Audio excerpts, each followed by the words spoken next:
Hello, हाय, कैसे हो आप लोग। मैंने कल बहुत सारी चीजें जिक्र किए थे कॉइन के बारे में। उससे पहले मैंने सेंगोल के बारे में आपको बताया था। आज मैं बहुत महत्वपूर्ण और बहुत सटीक, एक तरह से कहा जाए तो बहुत लंबे समय से जो एक राजनीतिक का कारण बना रहा या उस पर सियासत होता चला आ रहा है अभी तक, ये नहीं बोलूंगी कि होता चला रहा था, चल रहा है। एक ऐसा आज क्लास में ले रही हूँ या एक सटीक जानकारी दे रही हूँ या एक मैं पहल कर रही हूँ, इसे मैं पहल करना ही समझूंगी, क्योंकि मैं एक आज के फ्यूचर में पल रही एक महिला हूँ, लड़की हूँ, एक बच्ची हूँ। और जो परिस्थिति मैं अब देख रही हूँ और निर्भया के टाइम से मैं देख रही हूँ कि कितनी क्रांति हुई, कितना संघर्ष हुआ, कितने राजनीतिक पार्टियों ने उस पर सियासत किया, सबने अपना चेहरा चमकाया, लेकिन मुद्दा क्या था और उसे अब तक क्या बनाया गया, उसे सोच कर, देख कर, और जो न्यायालय में जिस तरह से चीजें पेंडिंग रहती है उसको लेकर अब जो नेताओं के जो ओपिनियन होते हैं, महिलाओं को लेकर, बेटियों को लेकर, बच्चियों को लेकर, एजुकेशन से लेकर सेफ्टी तक, इवन घर में भी, वो घर में भी सुरक्षित नहीं है। हम सिर्फ बाहर की चीजों को देखना ज्यादा पसंद करते हैं, लेकिन बाहर से ज्यादा घर में अपराध बहुत ज्यादा बढ़ रहे हैं। क्राइम का जो दायरा, जो स्कोर बढ़ा है, वो घर पे ज्यादा हो रहे हैं। तो आज मैं बहुत ही संगीन, बहुत ही क्रिटिकल, बहुत ही डराने वाली, बहुत ही भयानक एक ऐसा रूप देखने जा रही हूँ मैं खुद। और मैं आपको बताना चाहती हूँ कि इसके जिम्मेदार कौन है, हम हैं या जो करने वाले हैं अपराध वो हैं, या समाज है, या जो चेहरा चमकाने वाले कुछ नेता हैं वो हैं, या न्यायालय है। किस पे उंगली उठाएं, अपनी तरफ या उनकी तरफ? आज इसी पे चर्चा करने वाली हूं मैं। और बहुत भावुक हुई मैं इन चीजों को लेकर, और गुस्सा भी आता है सिस्टम पे, न्यायालय पे, क्योंकि न्यायालय भी मूक बधिर जैसी बैठी हुई है। वो सिर्फ हालातों को देखकर ही कुछ जजमेंट लाती है। तो मुझे बहुत तकलीफ है और बहुत ही, मैं खामोश हूँ, मैं स्तब्ध हूँ, मैं कुछ बोल नहीं सकती। तो ठीक है, आज मैं कुछ डेटा, कुछ आंकड़े लेकर आई हूँ। डेटा लाने का मकसद मेरा इतना ही था, क्योंकि मैं चाहती हूँ कि आप खुद भी जाकर चीजों को सर्च करें, देखें और समझें परिस्थिति एक्चुअल में है क्या। ऐसे मैं खुद भी बता सकती थी, आप भी जानते हो कि क्या चल रहा है अभी सिचुएशन, बच्चियों को लेकर, लड़कियों को लेकर, धर्म को लेकर, जिस तरह से रिश्तों को, लड़कियों के जीवन को जोड़ा जा रहा है, जिस तरह से वो शिकार हो रही है, धर्म की शिकार भी हो रही है, उनको लेकर बहुत मैं दुखी हूँ और कुछ बोल नहीं सकती, बस तकलीफ है मुझे। चलिए, अपराध, किस किस तरह के अपराध होते हैं महिलाओं को लेकर, बच्चियों को लेकर और बुजुर्गों को लेकर। सबसे पहले अपराध की मैं वो दायरों पे चलती हूँ जहाँ पे अपराध के चीजों को ज्यादा जोड़ा गया, ज्यादा आंकड़े इकट्ठा किए गए। उन अपराधों को मैं सिलसिलेवार तरीके से बोलती चली जाऊंगी। मैं जानती हूँ कि इनमें से जो भी देख रहे होंगे किसी न किसी अपराध के शिकार जरूर है। तो मैं एक तरह से रिमाइंड कराना चाहती हूँ उनके लिए भी जो इन अपराध के दायरे में नहीं है और इन चीजों से वो कैसे बच सकती है। ठीक है, चलो। एक तरह से एसिड अटैक को हर किसी ने जाना है, समझा है, इवन फिल्मों में भी देखा है, जो फिल्मों में बायोग्राफी की गई थी। ठीक है, एसिड अटैक की घटनाएं, एसिड अटैक में किस तरह की घटनाएं घटती हैं कि कुछ ऐसे मनचले होते हैं जो अपनी इच्छानुसार चीजों को हासिल नहीं कर पाते हैं, तो उनके अंदर एक मानसिक, आपराधिक मानसिक का जन्म होने लगता है। वो किसी भी तरह उसे हानि पहुंचाने के लिए, उसका अस्तित्व मिटाने के लिए इस तरह की घटनाओं को अंजाम देते हैं। रेप बहुत ही हीनियस क्राइम होता है। इसमें जो रेप करने वाला व्यक्ति या कोई भी लड़का होता है, एक तरह से राक्षस प्रवृत्ति का, जो बहन, बेटी या महिला या औरत के अस्तित्व को एक वासना का साधन समझता है, और इस तरह के क्राइम को करने से वो चूकता नहीं है, डरता नहीं है, और ना ही खुद से, ना ही अपने परिवार वालों से, और ना ही शासन से, ना ही समाज से। गैंग रेप जो आपराधिक का जो दायरा है, रेप के मुकाबले गैंग रेप की जो रैंकिंग है, जो आंकड़े हैं, वो सबसे ज्यादा हुए हैं इस देश में। और सरकार भी इस आंकड़े पर नजर रखती है, इसके बावजूद भी इस पे किसी भी तरह का कोई लगाम, कोई पहल, कोई आंदोलन या कोई क्रांति या कोई सख्ती कभी नहीं बरती जाती है। दुख होता है इन सब चीजों को देखकर, सुनकर, और लड़कियों के दिल दिमाग में जो खौफ है, जो परिवार के अंदर खौफ है, जिनके घर के अंदर बेटियां हैं, वो माँ बाप एक खौफ की जिंदगी में जीते हैं। लड़कियां घर से बाहर निकलने में डरती हैं, किसी से जान पहचान करने में डरती हैं, कब कौन दरिंदा किस रूप में इस तरह के क्राइम को अंजाम दे जाए। किडनैपिंग एक फिरौती के तौर पर भी की जाती है, एक रेप की मंशा से भी की जाती है, एक हीनियस क्राइम की मंशा से भी की जाती है, और नुकसान पहुंचाने की मंशा से भी की जाती है। इसके किडनैपिंग के मामले में छोटे बच्चों की किडनैपिंग, या बॉय हो या गर्ल हो या जो भी यंग लड़कियां होती हैं, उसकी किडनैपिंग हद से ज्यादा हुए हैं। मर्डर के दायरे में लड़कियों को एक तरह से उसका अस्तित्व मिटाने का पर्पस होता ही है। रेप के बाद ही मर्डर साक्ष्य मिटाने के पर्पस से भी कर दिया जाता है, क्योंकि जो भी जितने शैतानों की प्रवृत्ति होती है, जो भी जितने जघन्य अपराध प्रवृत्ति वाले जो इंसान होते हैं, जो मानसिकता होती है, वो इस तरह की प्रवृत्ति करते हैं। कई लड़कियां जो स्कूल जाती हैं, ऑफिस जाती हैं, घर आती हैं, आती जाती लड़कियों को कई ऐसे लोग होते हैं उस पर नजर रखते हैं, उसका पीछा करते हैं, उसके ताक झांक करते हैं, जिनके अंदर इस तरह की प्रवृत्ति होती है। हम उसे पहचानने में बिल्कुल भी तैयार नहीं होते हैं, भरोसा नहीं होता है कि ये इंसान हम पे नजर रखता है या हमें फॉलो करता है।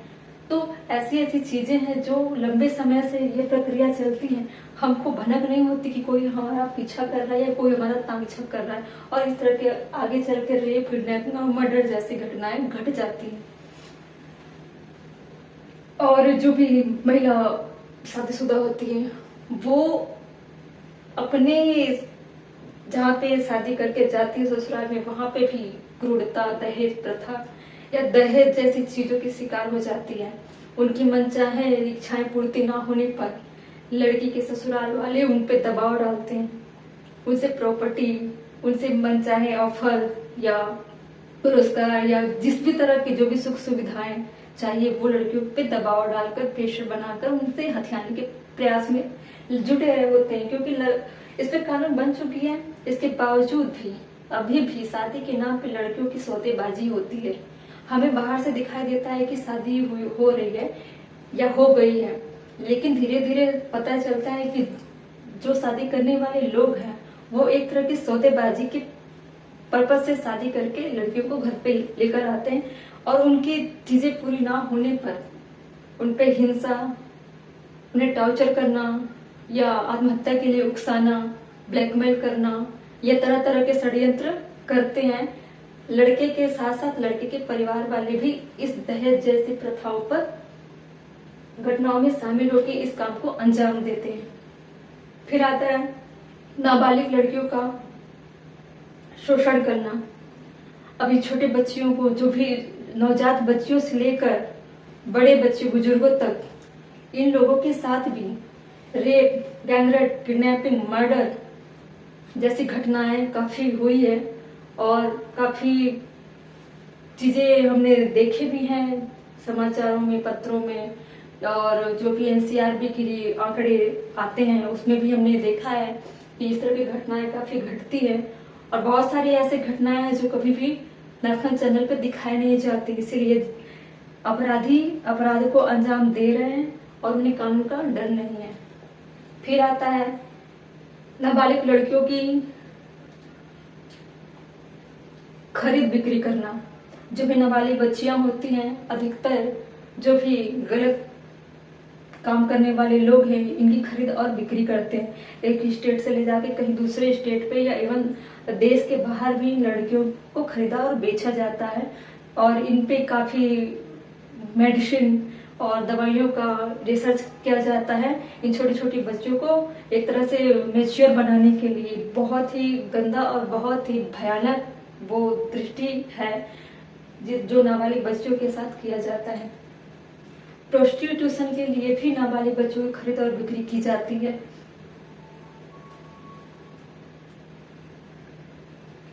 शादी के लिए जबरदस्ती लड़कियों को टॉर्चर करना और उसके फैमिली को टॉर्चर करना, दबाव डालना, धमकी देना, बहुत सारी घटनाएं हैं ऐसे, अनगिनत घटनाएं। ये मैंने कुछ ही घटनाएं बताए हैं जिसमें rape, murder, gang rape, acid attack, honour killing जिसे मार के फेंक दिया जाता है, ऑनर किलिंग जैसी, और बच्चियों को खरीद बिक्री करना, ये कुछ जो हाईलाइट चीजें हैं मैंने उसकी जिक्र की हैं। ऐसे बहुत अनगिनत होते हैं कि घर में कैद करके रखा जाता है, कई बार सालों से 5 साल, 10 साल, 20 साल घर में लड़कियों, बच्चों और महिलाओं को कैद करके रखा जाता है, कई बार रेस्क्यू करके निकाला जाता है, इस तरह की यातनाएं दी जाती है। तो कहीं ना कहीं इन सब के जिम्मेदार समाज भी है, समाज भी है और सरकार भी। इन घटनाओं के जिम्मेदार समाज और सरकार दोनों हैं। मैं किसी एक को नहीं बोलूंगी, इन दोनों का काम है। क्योंकि अगर समाज एक्टिव रहा तो होने वाली घटनाओं के पास कोई ना कोई जरूर होता है। अगर समाज एक्टिव रहेगा तो इस तरह के घटनाओं को हम दबिश दे के हम इसे नाकाम भी कर सकते हैं। और सरकार कानून के तहत अपराध करने वालों के मन में डर और खौफ बनाकर जरूर रखें, फिर ऐसे घटनाओं को करने के लिए उनके हाथ कांपेंगे। मैं कुछ आंकड़े बताने वाली हूँ 2021 के। 4,28,278 जो अपराध के आंकड़े रिकॉर्ड में, जिसमें 31.8% पति या रिश्तेदार द्वारा महिलाओं पे अत्याचार किया जाता है। 7.40% रेप के मामले जो 2021 में दर्ज किए गए। 17.66% अपहरण का मामला जो 2021 में दर्ज किए गए। 20.8% महिलाओं को अपमानित करने के लिए 2021 में दर्ज किए गए।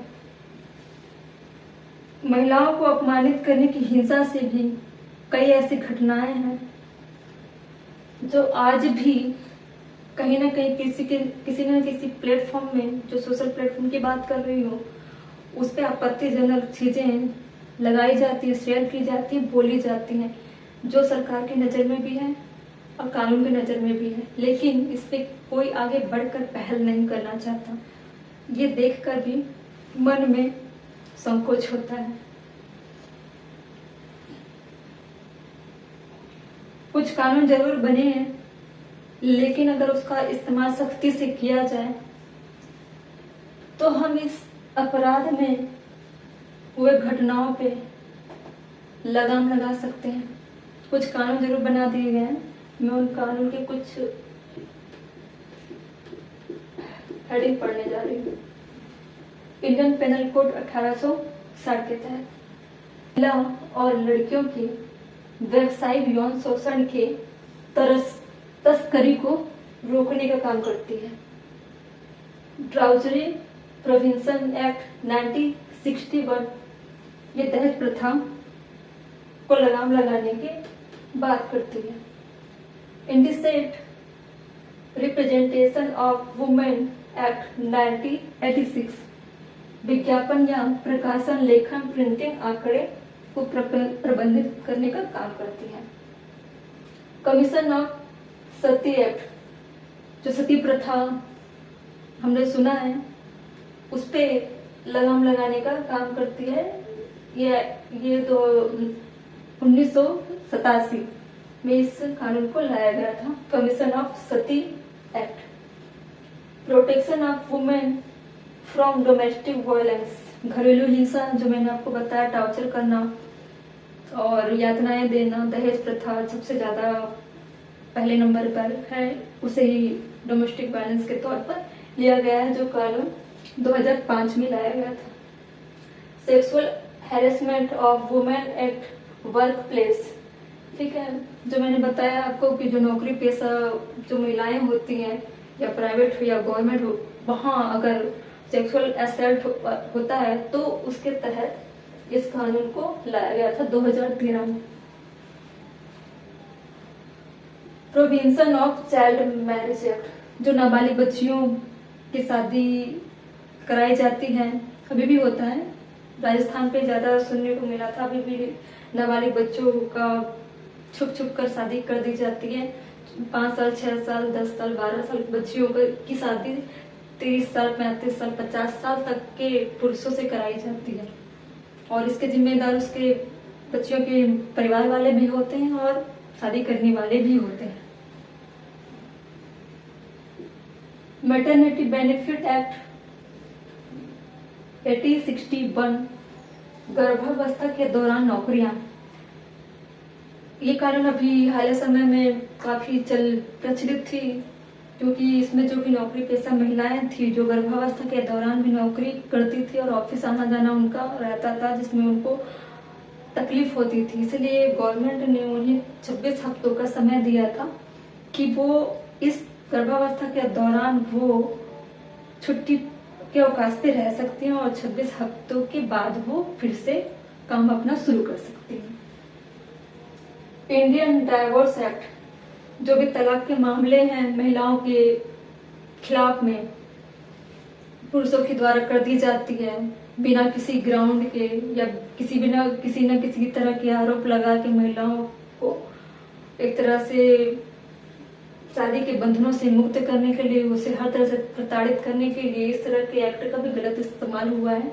तो उस शादीशुदा के रिश्ते को सुरक्षित करने के लिए भी इस डाइवोर्स एक्ट को 1969 में बनाया गया था। इक्वल रिन्यूमेशन एक्ट 1976 में लाया गया था। लिंग भेदभाव, कई बार ऐसा होता था कि पुरुषों की तुलना में महिलाओं को कम समझा जाता था और महिलाओं की तुलना में पुरुषों का ये आपसी जो भेदभाव और जो मनमुटाव होने लगा था या हो रहा था कि महिलाओं से ज्यादा काम पुरुष करते हैं, तो उसकी इक्वालिटी की बात करती है ये कानून, जो 1976 में लाई गई थी। Medical termination of pregnancy act 1971, महिलाओं को गर्भावस्था के दौरान ही उसके भ्रूण का परीक्षण कराना कि ये लड़का है या लड़की, और अगर लड़की हुई तो उसे गर्भावस्था में ही टर्मिनेट करा देना। ये महिलाओं की सेहत के लिए और बच्चियों को, जो बच्चे पेट में पल रहे हैं, उसकी भी एक तरह से हत्या करना, तो दोनों जघन्य अपराध हैं और दोनों माँ और बच्चे के प्रति जो भी अपराध होते हैं उसके प्रति इस कानून को लाया गया था। Medical termination of pregnancy act 1971 में। National commission for women act, ये सबसे महत्वपूर्ण है। National commission for women act 1990 में ये महिलाओं के अधिकारों की बात करती है, उन्हें किस तरह के अधिकार दिए गए हैं, किस तरह से उसका इस्तेमाल होना चाहिए। इसे भारत सरकार हो या जो भी इस अधिकार के जो भी लाभार्थी हैं, उसे भी खुद को भी अपने अधिकारों की जानकारी होनी चाहिए और सरकार को भी इसके प्रति जानकारी उपलब्ध करानी चाहिए, ताकि इन सब अपराधों से वो निकलकर एक उच्च विचार और एक समृद्ध भारत में एक स्वतंत्र रूप से अपने जीवन शैली को जी सके और अपने जीवन को, परिवार को और समाज को एक अच्छा भविष्य दे सके। तो इन सब ये अपराधों को हमने देख लिया, कानून में कुछ बने उनको भी देख लिया, आंकड़े भी हमने देख लिए, और सबसे बड़ी बात, अगर इस तरह के अपराध होते हैं तो हमें क्या करना चाहिए, कैसे खुद को सुरक्षित रखना चाहिए। सबसे पहले हमें अपने फोन पर जरूरी नंबर सेव करके रखना चाहिए, या जो भी टोल फ्री निकलते हैं चाइल्ड के लिए, महिलाओं के लिए, पुलिस कंट्रोल के लिए, पीसीआर के लिए, जो भी हमको लगना चाहिए कि हाँ हम इन्हें फोन करने पे हम सुरक्षित हो सकते हैं या बहुत जल्द ही हमारे पास ये पहुंच सकते हैं, उसके नंबर हमको अपने फोन पे हमेशा रखना चाहिए। हमें अपना फोन हमेशा चार्ज में और उसे रिचार्ज करके जरूर रखना चाहिए। अनजाने व्यक्तियों से बात करने से पहले हमें साइकोलॉजी, जो भी मानसिक तौर पर हमें स्ट्रांग होना चाहिए। हमें किसी से बात करना, किसी से देखना या किसी से हमारे आसपास जो भी है, हम उसको कैसे पहचान सकते हैं, इसके लिए हमें मानसिक रूप से स्ट्रांग होना पड़ेगा। हम जहाँ रहते हैं, हमें आजू बाजू के लोगों पे नजर रखना चाहिए। हमें बिल्कुल अपनी ही जिंदगी के प्रति नशे में नहीं चलना चाहिए। नशे का मतलब है धुंध में, सिर्फ अपने काम पे धुंध में नहीं।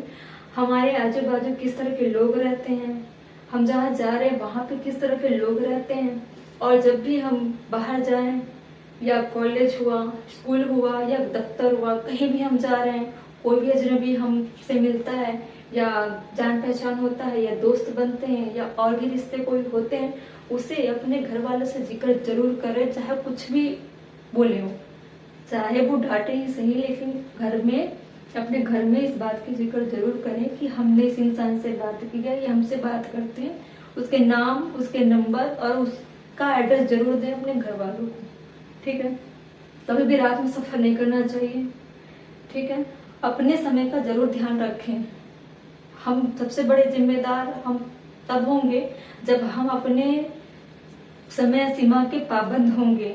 हमें कोई और बचाने नहीं आने वाला है, न समाज आएंगे समय पे, न सरकार आएंगे। अगर कोई आपको बचा सकता है तो वो सिर्फ आप हैं। ठीक है, अपनी चतुराई, अपनी समझदारी, अपनी समझ से, ठीक है, आप खुद को बचा सकते हो। ठीक है, तो इतनी सारी चीजें जरूर करें। अगर कुछ महिलाएं हैं जो व्यवसायिक रूप से नौकरी करती हैं, कहीं भी रहती हैं, तो जहाँ रह रही हैं वहां पे लोगों की पूछताछ पड़ताल करके ही वहां पे रहें। उसके बाद अगर हम, जैसे कि बहुत सारी अभी घटनाएं चल रही हैं कि जो भी लिविंग पार्टनर होते हैं या अलग धर्म के जो पार्टनर होते हैं, जैसे हिंदू मुस्लिम की जो चल रही है लव जिहाद वाली चीजें, तो चाहे धर्म कोई भी हो, सबसे पहले जो हमारे जीवन में जो लव पार्टनर बन के आया, उसकी तरफ से हमें पूरी जानकारी रखनी चाहिए, A to Z।